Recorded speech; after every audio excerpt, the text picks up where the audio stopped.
In a question. We will take the first question from Jacqueline Magnay. Congratulations, Ash. Jacqueline Magnay from the Australian newspaper. What a great, inspiring, wonderful match. And everyone back in Australia is very excited that you're in the final on Saturday night, Australian time. Can you just tell me, having Gary around and also Craig there in your box, just can you explain how important it is that they are in your team and what they bring to you and what confidence they give you? Oh, I have a very large team. I know not everyone is here with me this week, but I've got obviously my family at home, trainers, physios back in Australia. I've got also my trainer and my physio with me here this week, as well as Tyes and Gary. So it's certainly nice to be able to share some of these awesome moments with those that put in so much time and energy into my career and kind of and allow me, encourage me, help me kind of work and figure out a plan in a way that we try and achieve our dreams. And I think being able to share that with them is really special. Craig Gabriel. Cross Court 9 Radio in Australia. Ash, when that last point was won, you had your hands on your head. What was that feeling specifically like? Could you believe that you had reached the Wimbledon final? Was it a goosebump moment? Can you give us an idea of what it felt like? Yeah, it was incredible. It was just almost a moment of relief, a moment of pure excitement. It was something that I'd never knew if I would feel, and I think being able to have an opportunity to play in a final here at Wimbledon is incredible. And I think that match was a great level, the best level I've played in quite some time. And I think Angie's an incredible competitor, and she brought out the best of me today. And I think being able to challenge myself against a champion like her was really. It was just nice to play a really good level throughout the whole match and kind of fight and scrap when I had to, control the ball when I had to, but being able to kind of have that feeling on the last point was amazing. Simon Briggs. Yes, from the Telegraph. Just in terms of bringing your best level on an occasion with so much at stake, what does that say about your mental game, and does that feel like something to be as proud of as the actual shots that you played? Yeah, I think it's all about the moment. It's all about taking it in. It's about enjoying it. I think when you're playing in a big match like that, of course there's a lot on the line, but it's also very easy for me to fall back in the fact that this is a game of tennis. There are obviously so many things that I do, and kind of I work so hard behind the scenes with my team to try and put myself in these moments, but it's also really important to enjoy the moments. And I think I was able to really enjoy myself today right from the start. I had a lot of fun, and that was a focus of mine. I wanted to go out there and really enjoy the challenge of playing against Angie in such an incredible moment, and regardless of the result, walk off the court knowing that I enjoyed it, I had fun, and I kind of gave it a crack and gave it my all. That's all that I was going to ask of myself today, and to be able to bring a level of tennis like I did was kind of the cherry on top. Josh Gabelich. Ash, Josh Gabelich from SEN in Australia. A lot of Australians love your relationship with Yvonne Goolagong-Cawley and the dress that you've been wearing here and her history at this event. Have you had any communication with her across this tournament, especially the further you've progressed and the closer you've got to breaking that long-standing Australian drought? I spoke to Yvonne prior to the tournament and haven't been in contact with her since. I've been just kind of floating my way through and just kind of enjoying the opportunities that I've had here this week. But it's a really special anniversary for Yvonne, and I couldn't be more proud to be in a position to wear an outfit inspired by her, and now to kind of give myself a chance to create some history in a almost in a way that's a tribute to her is really exciting, and I couldn't be more rapt to have that opportunity on Saturday. Eleanor Crooks. Hi Ash, Eleanor from PA Media. You were talking on the court about this being a childhood dream, and I just wondered, can you remember how old you were when you first had that dream of playing in a Wimbledon final, and what did the dream kind of look like back then? No, I mean I couldn't really put an age on it. I think once you start playing more tennis when you're younger and start understanding what is in the world of tennis. I think you dare to dream. When you're a kid, you know the possibilities in your mind are endless. And I think as you kind of get older and get more experienced, obviously with that you know that there's a lot more that comes with it. It's almost not just a pipe dream. It's kind of a reality. It could be a reality, but I think it's just about going out there and remembering how you felt as a kid, that there was the enjoyment, there was the freedom just to go out there and kind of try and do what you can. Scott Spitz. Ash, congratulations. Perhaps a word not just on your life's journey to get to a Wimbledon final, but perhaps the journey in your time away this year with your injury troubles, and whether you thought you'd actually be able to get to this point. I think we had 23 or 24 days in between finishing up in Paris and my first round here.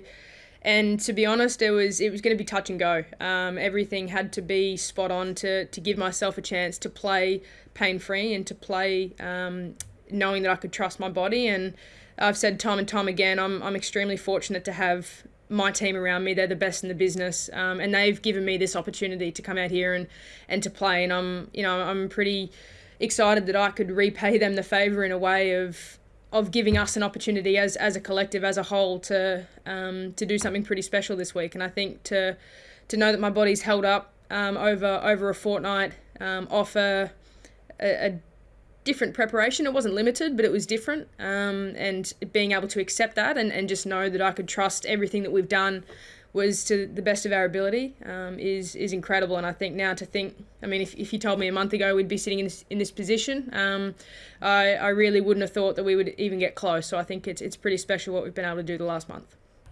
Andy Dillon. Hi Ashleigh, Andy Dillon from The Sun here. I believe you've been doing sort of extracurricular reading off court, and I just wondered if you'd mind talking to us about what you've been reading, any kind of inspirational books, or is it escapism stuff to get your mind away from tennis? I just wondered if you'd mind talking us through that, please. Just novels, just some fictional novels. There's certainly nothing that's taxing. It's just, we've been commuting 45 minutes a day each way, and I've just been reading. So certainly, nothing exciting really. Liz Clark. Yes, Liz Clark, The Washington Post. Congratulations on such an exceptionally played match and tournament. I hope you don't mind. There were so many great shots and strategy. If I ask a fashion question, because of the honor you're paying to Yvonne Goolagong, was I mistaken today in not seeing the scallop dress? And if you weren't wearing it, will it come back for Saturday? And or perhaps my eyes are not good. No, I was wearing it. My version, my inspiration of it is a skirt and a shirt. But no, I've worn it the whole tournament.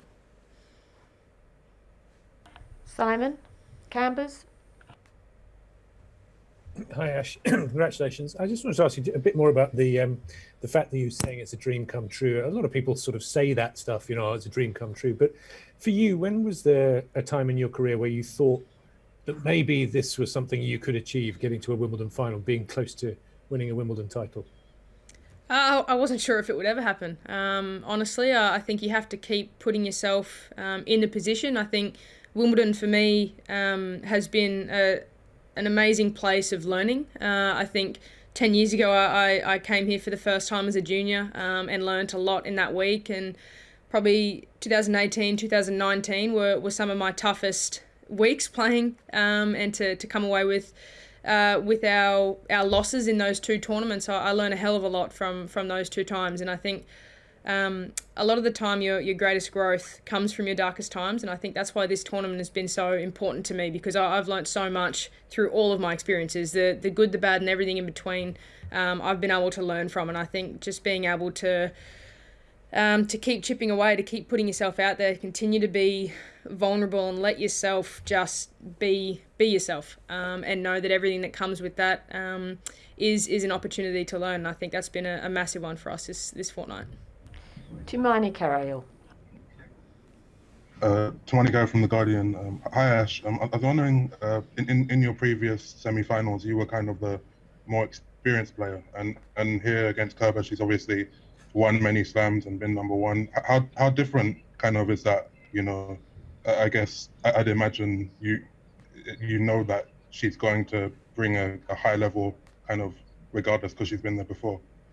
I think any match in a Grand Slam semi-final, you know that it's going to have to be a very good level. It's no mistake that people keep working their way through the tournament. In the latter stages of the tournament, you understand that it's going to be a really tough match, regardless of who you're playing in their experience level. So I think for me today, it was about knowing that I could draw on my experiences from my two previous semis, and I think I was able to do that. But Angie is an incredible competitor. She's a great champion, and I knew that I had to bring my very best level today to match it with her. She's had success here at this tournament before, and she really brought out the best of me today, and I think being able to rise to that challenge and to that occasion was really exciting. Ben Rothenberg. Hi, Ash. Ben Rothenberg, New York Times. I'm just curious, you sort of alluded to winning the juniors here in 2011 when you were much younger than now, obviously, by 10 years. And just if you can look back at now that you made it to the same stage of the women's, like what that run taught you and also didn't teach you about what it would take to make it the same distance in the draw in this tournament. Yeah, I'm certainly in a very different phase of my life now as to where I was 10 years ago. And I think I've had some incredible moments over the last 10 years of my career. I've had some really tough moments as well, but like I've said, I wouldn't change a thing. I have no regrets. I wouldn't change anything. No decision I made will I ever regret. I think everything is, I've learned from everything. And I've drawn from the experience of playing here in juniors. Each and every time I walk back to these courts, I have incredible memories that come flooding back. And I think each and every time you have the opportunity to play at Wimbledon, it's a feeling of gratitude and opportunity and excitement. And I think having that feeling when I walked through the gates of the All England Club for the first time when I was 15, that feeling is still the same each and every day I walk through the gates now. So that hasn't changed. And I think having that excitement about an event, having that pure enjoyment about an event is what makes Wimbledon so special. James Gray. Hi Ash, I want to ask you something slightly different.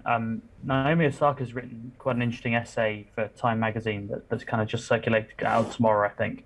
And one of the things she mentions is that she'd be interested in getting players given sick days, effectively, to allow them to do things like miss press conferences like this when they don't feel up to it or whatever, to bring tennis in line with the rest of society. You know, when people like us are ill, we get to take the day off.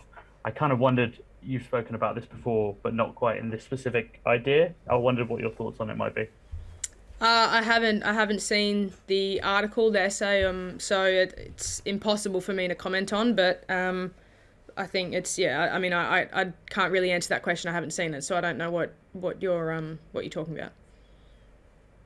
Tony Banks. Hi Ash, congratulations. I just wondered if there was one specific thing which makes a difference at Wimbledon in terms of winning on these courts, which you have to switch on or which you discover over the years of playing here. Was there something which, like 2018, 2019, get the fourth round, this year you get further? Is there something specific that changes that, or is it just experience? It's growth, it's experience. It's a bit of everything. You also need a little bit of luck, without a doubt. You need to be fit and healthy. And I think probably the biggest thing on these courts is you need to have adaptability. That the courts change dramatically from the start of the event to the end of the event. So I think learning how to play as the grass and kind of adjust the way that you're playing as the grass changes is an important part. It gets quicker, it gets harder. So I think being able to understand the differences in how the courts play as you move through is important. But it's also about keeping it simple. Just going out there and enjoying the opportunity. Okay, we only have time for one more question. We're going to go back to Australia with Josh Gabalik. Ash, I just wanted your mindset at 2-5 in that second set. I know a lot of people around the media seats, a lot of the spectators were talking about getting around a Pims at the break at the change of the set. How did you dig in? Because it was such an impressive three games that you peeled off and really turned the momentum of the match. Yeah, I felt I had some opportunities in Angie's serve earlier in the set, and she played an exceptional game. I think I had one game at 15-40, and she played a really good run of 3 or 4 points. So you tip your hat and you move on. But I think it's important, just each and every point is to continue to try and execute as best you can, keep it simple. And really the scoreline for me today was irrelevant. Whether it was a 3-love up in the first or 5-3, 5-4 down in the second, it kind of it didn't come into my mind at all. Honestly, it was more about the process of trying to do the best that I could each and every point, play each and every point on its merits, and understand that you're going to make some mistakes. She's going to come up with some really good stuff. You accept that, you move on, and continue to just try and bring it back to the patterns that we wanted to do today. And I think I was able to do that when it counted the most. Thank you very much. That's all we have time for. Thank you.